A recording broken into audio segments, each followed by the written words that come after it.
respected Chairman and my dear friends.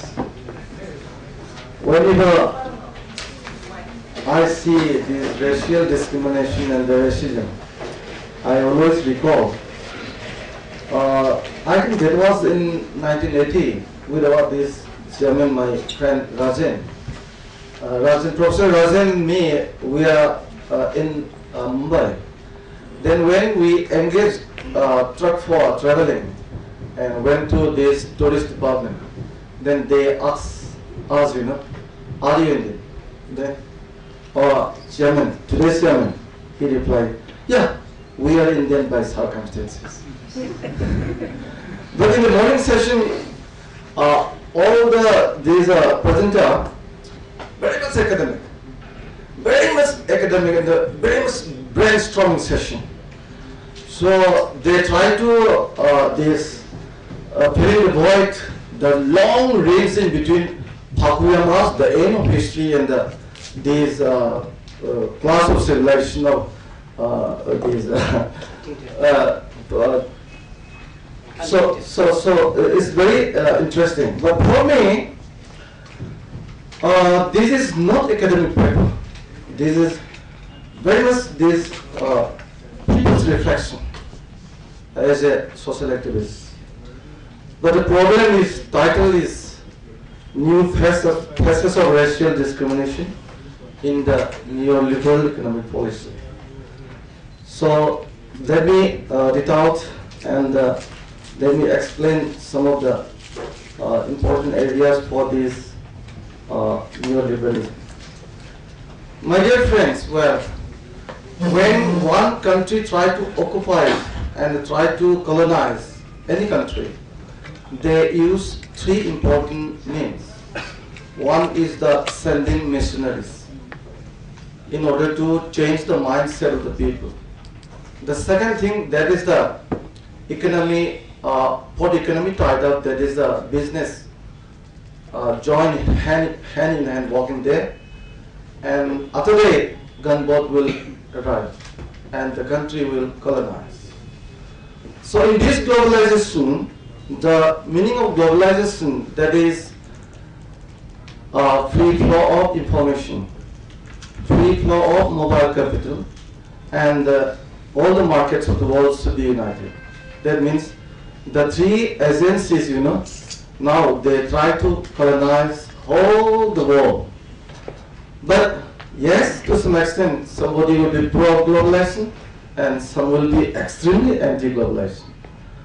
Because of that, interpretation of this neoliberalism and the liberalization is very different. For me, it's better to understand in a very short line that liberalism means geographic difference of the state is larger. But if you mention neo, that is aggressive one, very much aggressive one, always deregulation, no regulation at all. Whenever deregulation is there, yes, it should be benefit that is goes to only a handful of the people, that's the thing. So maximum number of the marginalized section of the people today, they are crying about the regulation. These are all reflected here. So let me read out, and some will be skipped out also, it's very lengthy. In the 1990s, the state in India has embarked upon the path of liberalization. It was partly a response to depleting foreign exchange reserve and partly under pressure from world finance institutions, namely World Bank and IMF. Moreover, India is in the trap of market fundamentalists, religious fundamentalists, and the ethnic fundamentalists. They are the product of capitalist globalization. So manufacturing consent and manufacturing mindset are injecting the mindset of people. That is the Noam Chomsky's ideas. It leads people are in the process of depoliticization. In other words, people are delinking with politics. In such situation, the marginalized section of the people of Northeast in general, and particularly in Manipur, we are discriminated since India's independence based on race, are facing more and more problem in all state spheres. Even Delhi police acts passport to the people of Northeast, though they try to identify them by driving license and the institution's ID. The Indian state capitulated under pressure from Western financial institutions into policy formulation and running of state.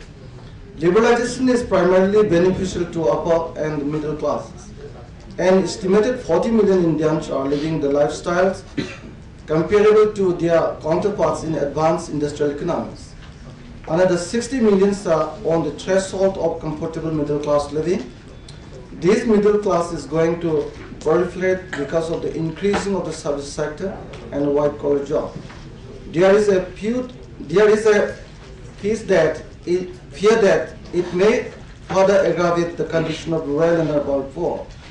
The Indian state has been ineffective in creating human beings for out of the periphery states of Northeast, who are very much different from Aryan and totally belongs to Mongoloid stock.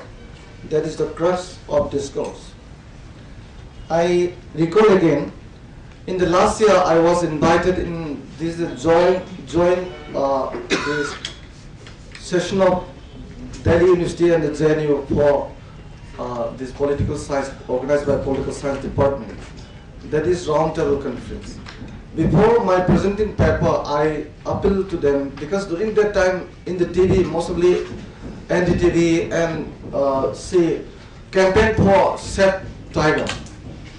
All the elites coming out and the intellectuals and the activists, they were coming out and try to launch a very good campaign for in order to save the tigers, Bengal tigers.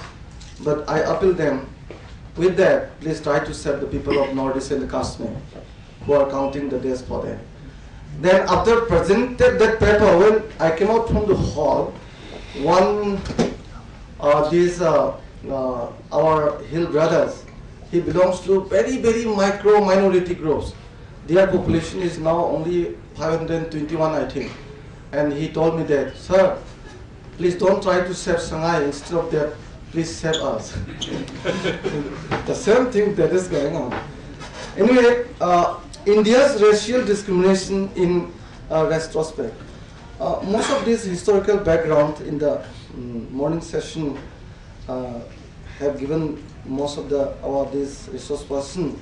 Let me conceptualize a very short form that Hindu revivalist movements during the 19th century prepare the ground for right-wing politics, along which religious issues took the shape of Hindu communalism and heading to do racial discrimination of others. In the early days, it was Muslim. In the later period, that was the people of Northeast.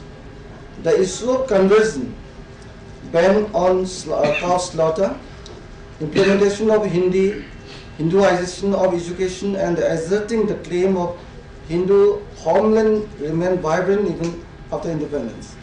Adding further to the communal frenzy, the issue like Uniform Civil Code, removal of Article 370, that is mainly related with Kashmir, and demolition of Babri Masjid and construction of Ram's temple on the same place, and the subsequent attack on Christian missionaries on account of their policy of this proselytization remained the bond of contention on which Hindu right-wing social movements thrive and tried to enhance the masses. After independence, the other Hindu outfits were also put to the test of time and got little recognition in independent India because of the ugly face of communal violence, which killed millions and displaced around 15 million people across the border. India was also divided, Hindustan and Pakistan. The socio-economic and the cultural reform which the RSS undertook after independence were extensive and got a wide-ranging recognition amongst the Indian masses. The RSS, in order to achieve its objective, struck at the root of mass inner sense in South to alter the social formation through pedagogic programs, voluntary social work during natural calamities, and repeated exertion for the Hindu Rashtra for Hindu. In line with other social reformist movements like the Arya Samaj or Ramakrishna Mission, the RSS started its agenda of penetration through wide-ranging educational institutions which inculcated pedagogic programs on traditional Hindu lines. To the effect, the RS started the first Saraswati Shishu Mandir in 1952 in Gorakhpur. I think that will be in Uttar Pradesh. And the number of schools grew in different states. An all-India coordinating body called Vidya Bharati was set up with its headquarters in Delhi. The Vidya Bharati Education Mission was founded with the objective of training children to see themselves as protectors of Hindu nation. Now, Delhi discrimination, notice people on race line. Delhi is the capital of India, but the graveyard of Northeast people. A good numbers of educated youth and brilliant students were killed, and not a single tangible legal action was seen by the grieved families. Public outcry with international communities following the murder of Richard Loitam. One should realize that the people of Northeast are confronting the problem of racial discrimination on large scale in this mega city. A study of 2011 projected that 5 lakh people were set to migrate from the Northeast for employment and education in the next 5 years. It also noted that the spate of the migration had increased in the first decade of the 21st century, and 78.16% of those surveyed were migrating for educational process. Further, 36% of those migrating to megacities were facing some sort of discrimination on the basis of social profiling of the northeastern communities. This context needs to be borne in mind while discussing the problem faced by Northeast people outside their own region. Concerning the historical discrimination of Northeast people, mention should be made to different levels. As proposition, there is discrimination against the region as a whole, and this is reflected in the inadequate development of basic infrastructures, development as well as lack of educational and employment opportunities. Therefore, the democratic movement has been demanding that such regional discrimination be addressed through a strategy for socially just and balanced development of northeastern region through the intervention of the central government. Then there is also hope that such development will stop the large-scale migration from the region. However, the problem of the Northeast and its relationship with the rest of India is only partly addressed by the problem of uneven economic development. The second level, that is mainly, it's very, the region is unique in spite of having socially and culturally integrated people. Historically, the roots of this discrimination lie not only in the process of uneven economic development, but also in the way in which dominant mainstream Indian society perceived the region. At the advent of independence, the partition of the country placed the region in a unique geographical position. The region was politically cut off from East Bengal and others, because in the pre-independence, the political status of Manipur was sovereign country. Even it has its own constitution in the democratic, and the democratic election was held before India, holding their first general election. In the morning, that is mentioned one of these resource person also. That was June 11, 1948, and there was its own government on 27 July 1948. The first parliament session was held on 18 October 1945, but without the acceptance of the people representative, it was annexed under duress on 15 October 1949. So national liberation movement was being launched since 1950s by conceiving. You have 5 minutes of your allotted time. Yeah, thank you. Conceiving the idea that political issues is sovereignty, but the problem is India. Some forms of discrimination that is in Delhi. Racial and other forms of discrimination against people of Northeast origin are seen both in everyday life, and the insensitivity of state level institutions a survey done by Northeastern Headline in January and February recorded that 58.33% of the cases of discrimination were crimes against women. According to recorded cases of the Delhi police, approximately 2/3 of the crimes against women were targeted against women from the Northeast. In other cases, it is commonplace to find that North students find it difficult to find rooms on rent in comparison with students from other states of India. At the same time, the indifference and the insensitivity of the state administration towards cases of discrimination is conspicuous, evident. In 2007, the Delhi police came out with a set guidelines of people from the Northeast. These guidelines prescribe dress codes and behavior rules to Northeast communities. Though the resultant outrage forced the authorities to withdraw the guidelines, they reflected the conservative mindset of the law enforcement agency. Refusal to file FIR in case of discrimination is common in at least half of the case of discrimination.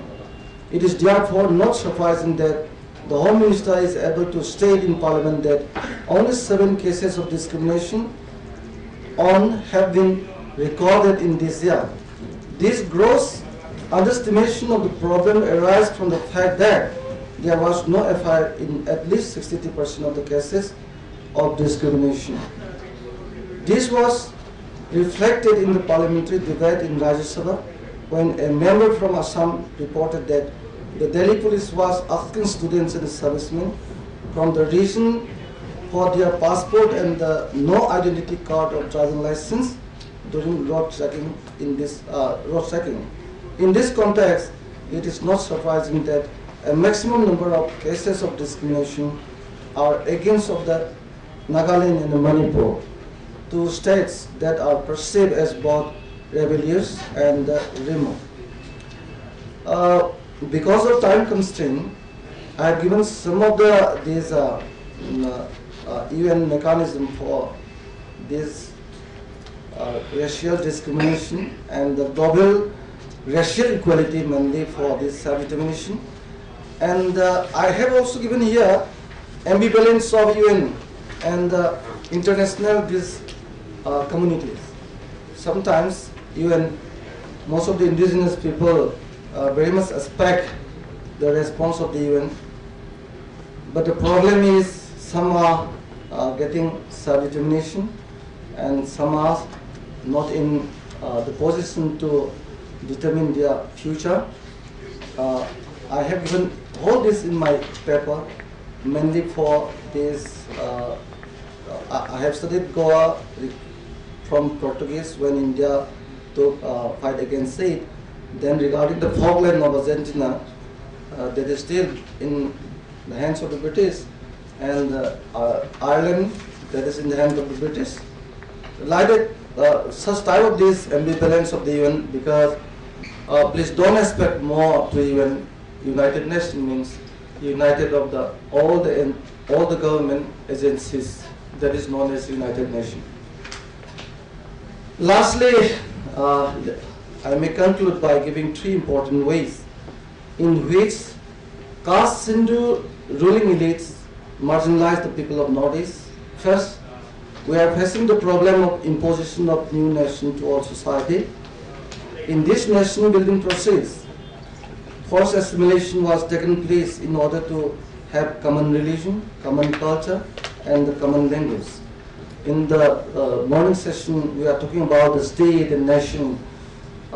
India's concept in this national building process means to have such a very common religion, common culture, and common language, but without common political aspiration.